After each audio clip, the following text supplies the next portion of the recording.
Hi guys, my name's Tori and I'm coming back on here again to talk about some gastric bypass topics. Today I'd like to kind of talk about food, so what I eat in a day, how many calories I usually hit, my protein goals, my water goals, stuff like that. This once again is for people who have had gastric bypass surgery, so this is by no means a normal diet or something that I think everybody should follow. I'm just kind of giving you a little glimpse into my life, my dietary stuff. A lot of questions are like, what do you eat? What do you not eat? What are you afraid to eat? I'm personally afraid to eat a lot of stuff right now, so I'm a little nervous still to try new things, but I'd like to go ahead and just get into that and talk about it. Before I do though, I kind of wanted to give just a little update. I have lost over 50 pounds. I weighed on day of surgery, I weighed 288 pounds, and I just weighed myself yesterday and I weigh 234, which I'm super excited because I am 4 pounds away from hitting my 100-pound goal since the beginning of my journey. So some of you may know I weighed 330 pounds last summer, which was the beginning of when I decided to do gastric bypass surgery. And so I'm super excited to hit that mark of lost 100 pounds. It's such a crazy feeling to think that 100 pounds ago I was even surviving and thriving and living.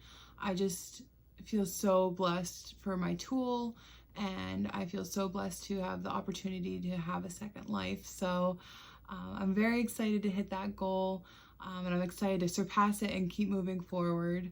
So I did have quite a few people reach out and ask me what do I have for breakfast, lunch, dinner, if I have any snacks, stuff like that. So I just wanted to kind of give a brief breakdown of what I do eat in a day. So what I normally start with in the morning, I scramble 1 egg and turn that into an omelet with 1 ounce of turkey and a slice of fat-free American cheese, and that usually fills me up. That's like my favorite thing to start the day with because it keeps me full until lunch and then some, and it's really tasty. So I do want to start freezing diced onions and peppers to then add into my omelet because I used to love that along with spinach. So as I slowly introduce more vegetables and fruits into my diet, that is something I really do want to add to my breakfast because I think it's such great flavor, and so that's something I'm definitely looking forward to with breakfast. As far as snacks go, I've been leaning towards fruit, so strawberries and the little cutie mandarin oranges. They're just soft and they're flavorful and they're not too many calories or carbs or sugar for that matter that I need to worry about it. So I have been leaning towards those for snacks, but maybe have a snack once or twice a week. I hit my 64 ounces of water a day. I usually like to 32 ounces in between breakfast and lunch, and then another 32 between lunch and dinner. That's just how I personally do it. It's not like a doctor told me, oh, this is how you should do it. This is just what works for me, because getting in your water is so important after surgery and for the rest of your life. So I do make sure to put that water before any snacks or anything like that, and the water usually does fill me up. So I don't really have to do snacks unless I'm really, really hungry that day. So that's kind of where it goes as far as snacks and water for the first half of the day. Lunchtime, I usually eat around 1:30 because that's when I usually remember to eat lunch, if I'm being totally honest. During the day, it's just like I don't really think about food and I'm not really that hungry, so I see the clock, it's 1:30, I'm like, oh, well, I guess I should make some lunch now. But for lunch, my tried and true has been turkey burgers, the Butterball. It's very lean. It's about 180 calories, which is pretty good for a burger. And it is, I think, 22 grams of protein, which is awesome because that's like right there a third of my protein for the day. So, and it fills me up. I like season it with like, burger seasoning or chicken seasoning, whatever you would want to put on it, because it's a turkey burger. You could really put anything with it. Along with that, I do a slice of cheese, whether it's like fat-free cheddar or fat-free American, and I also put salsa on top. Salsa has been something that I've craved, and ever since I got approved for my Forever diet, I have been loving it. I have been enjoying all of the salsa I can get. So putting it right on top of my turkey burger is the perfect thing for me. Along with the turkey burger, if I'm hungry afterwards, I might have a pickle. Pickles have been my treat for myself because I love pickles. So I've been enjoying them as well. They're so crisp and fresh. And I actually am growing cucumbers this year in my garden, so that is something that I'm looking forward to, is making homemade pickles. That's pretty much my lunch, and that'll fill me up until like 7 o'clock at night, because in between lunch and dinner, once again, I'm having that 32 ounces of water, and I usually am eating between 7 and 7:30, which I do try to eat before 8 o'clock, because then it gives my stomach time to digest before I go to bed. And so for dinner, it's really kind of just whatever I feel like having. So if I'm really hungry, I might have a fillet of salmon. With that, I do it in my air fryer, which I totally recommend doing if you have an air fryer, because it tastes phenomenal. I just put it in for like 10 minutes, and at the 5-minute mark, like the halfway mark, I'll shake it and add seasonings, lemon, whatever you want to put on it. And it's just so juicy and so flaky and so good. Now I do want to add vegetables, so maybe it's like a side of broccoli would oh my god, that sounds really good. Maybe like a side of broccoli. The other night, I'll insert a picture here,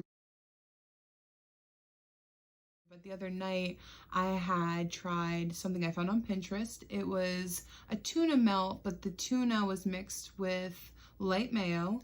It was on top of a slice of tomato, a nice big tomato, and then I put some cheddar cheese on top, and I put that in the oven for like 15 minutes at 400 degrees, popped it out, and my husband actually had made bacon that night, so I just put a little tiny bit of bacon on top, and oh my gosh, it was like the best tuna melt without bread you could probably ever have. I highly recommend trying it. And you can also, you know, put avocado. That's what they recommended too, putting avocado with it, or a pickle. I, of course, you know, put the pickle with it. But I totally recommend trying that. It was so delicious and satisfying. And it was just like a little serving. It was like maybe that big of a serving. And I actually had two, to be honest with you, because it was so light and fresh and tasty. And it probably equaled out to about 3 to 4 ounces of tuna altogether, along with, you know, the tomato and the cheese and the pickle. It was a little bit more than probably like 5 or 6 ounces altogether, but it was so tasty. The reason why I reference the weight is because that's kind of how I track how much food I should be putting on my plate. I do weigh out my food still. It helps me just keep, you know, focused. I don't overeat, I don't undereat. Mainly I don't undereat because I'm always afraid of overeating. So it just makes sure I am able to track it. And once again, this is not something that a doctor told me to do. This is just what I personally enjoy doing, as far as like food goes, especially for stuff that I'm like self-serving. A turkey burger I'm not going to weigh because it tells you how much it weighs right on the package. But if it's like a self-serve, something I'm putting together, I definitely do like to weigh and just keep track of it. And if I'm still hungry after dinner, which is very rare, I will have some strawberries. I've been really enjoying strawberries, so I'll have about 3 or 4 strawberries. I'll cut them up, and that just tops off my day as far as snacks go. Normally at the end of the day, I use the Beartastic app, and that not only tracks your food and stuff, but it tracks your water, your weight, your bowel movements, which is a little TMI, but after you have gastric bypass surgery, constipation is a struggle. It helps you track that, so you know, like, maybe I should take a laxative or something, or, you know, watch out for that. But it definitely helps a lot. So if you do want to try out that app, I highly recommend it. It helps me track everything. It even tracks, it'll sync up with your health app or your smartwatch or your phone, anything like that. It is really nice, and it gives you like little motivational quotes too, which is really cute, I think.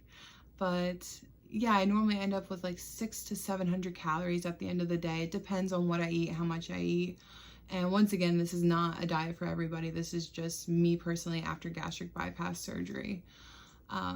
So yeah, that's pretty much what I eat. I haven't really craved much of anything as far as sweets go, but I am afraid to try them. So I know with the weight loss surgery comes dumping syndrome, which if you don't know what that is, it kind of causes you to feel like you're having like a heart attack. So your heart's racing, you feel nauseous, you have a cold sweat, you feel like you're gonna vomit. Some people do vomit. It gives you like an upset stomach, and it's not a fun time. And it's just from eating something that's really high in fat, really high in sugars, stuff like that.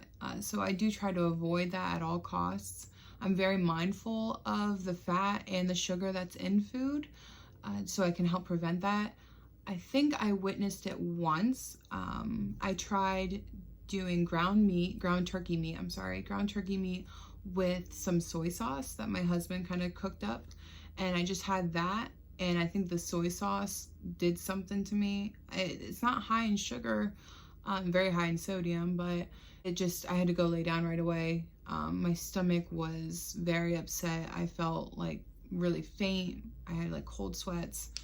I just did not feel good at all. So I think that might have been just a slight, not as severe case of dumping syndrome, which, oh my God, I don't want to have that happen again, and I don't want it to be worse. So I am like very cautious about what I eat, trying new things. I only try new things maybe once a day or once every other day just to see how my body reacts to it. I have like tried new things, like I had red meat, so I had some venison the other day and it was phenomenal. And that really settled well with my stomach, and it was really high in protein. I think it was like 22 grams of protein for 3 ounces. So it was delicious. But there's like, and I really don't even crave sweets, to be honest with you. Before I was like, give me the chips, give me the chocolate, let me sit down and eat them both together. And now I'm like, that just doesn't sound appealing to me. Being almost summertime, I'm normally like scarfing down all of the ice cream in the world, and I don't even want ice cream, even though there is sugar-free ice cream. I do want to try it this summer for sure, but it's just not something that I'm not craving it. And I do recommend though, if you have gastric bypass surgery and you are craving this stuff, I know there's like no added sugar fudge pops, and they are good. Like they taste just like normal fudge pops, and I think they're only like 3 grams of sugar, so you could have 2 of them and still be under like 7 grams of sugar. So I do highly recommend trying them for sure, because they're good. The fruit, I think, is taking care of my sweet tooth, which is nice because it's not like bad, awful high sugar, and I'm not eating a lot of it. But yeah. And as far as liquids go, I do have decaffeinated tea with the fake sugar, like the stevia. I have that. I have iced tea, hot tea, and just water. I put some lemon in it if I'm not feeling like having just plain water. Other than that, I'm feeling great. I'm not really worried about anything except, you know, the constipation and the hair loss. I'm feeling great. I'm so excited to keep moving forward with my journey. And I hope that this video kind of helps you. I know that my diet right now seems really boring, but I'm hoping to, you know, adventure some more and give you guys an update on what I do end up trying and what I don't. I would love to hear if any of you guys are in this part of, or have been in this part of post-op, and what you guys tried to eat, because I'm constantly like Pinteresting like bariatric dinner recipes or even like keto recipes, because I'm kind of following like a keto diet, I guess. I'm not really doing carbs, I'm not doing sugar, just kind of healthy fats and stuff like that. So if you have any recommendations, I would be happy to hear them. I'm so glad to be making another video. If you haven't saw my first video, it's just like a little intro to my journey and stuff like that. So if you want to listen to it, go for it. And thank you guys so much, and I can't wait to talk to you again later.